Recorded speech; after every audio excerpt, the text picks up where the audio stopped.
আসসালামু আলাইকুম রহমতুল্লাহি ওয়া বারাকাতুহু।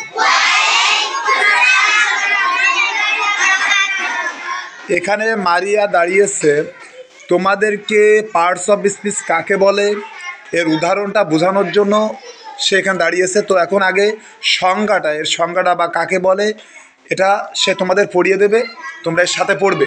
এরপরে ব্ল্যাকবোর্ডে উদাহরণ লিখে তোমাদের বোঝানোর চেষ্টা করবে, ঠিক আছে? মারিয়া, তুমি সংজ্ঞাটা পড়া দাও।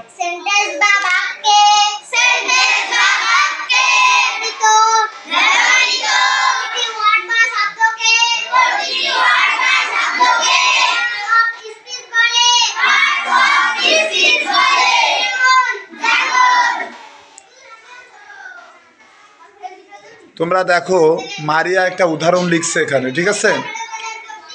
যে পার্টস অফ স্পিচ কীভাবে চিনবা তোমরা, কীভাবে উদাহরণ লিখে সে বোঝাচ্ছে। তোমরা একটু ব্ল্যাকবোর্ডের দিকে খেয়াল করো, সে কী লিখছে তোমরা দেখতে পাচ্ছ সবাই? সে লিখছে Rakib is a good boy, তাই তো? এখন সে তোমাদেরকে বুঝিয়ে দেবে যে এখানে পার্টস অফ স্পিচ আসলে কোন জায়গায় আছে।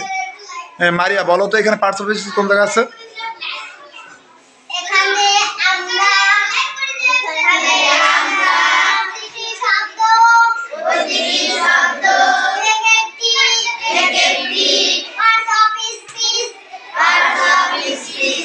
এখানে যে সেন্টেন্সটা লিখিছে, ঠিক আছে, এর প্রত্যেকটা শব্দ দেখো। এখানে আছে রাকিব, তারপর ইজ, তারপর এ, তারপরে গুড, তারপরে বয়।